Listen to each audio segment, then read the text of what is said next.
How to reduce Dropbox storage space by clearing your hidden files, your hidden cache files.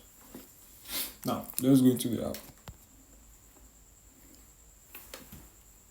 First of all, we are going to click on the account on the top left, bottom left corner.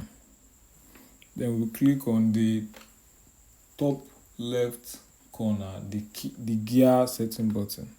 The gear icon setting button. Click on that. Now we're going to scroll down. Then we are going to see clear cache. So here you are going to click on it.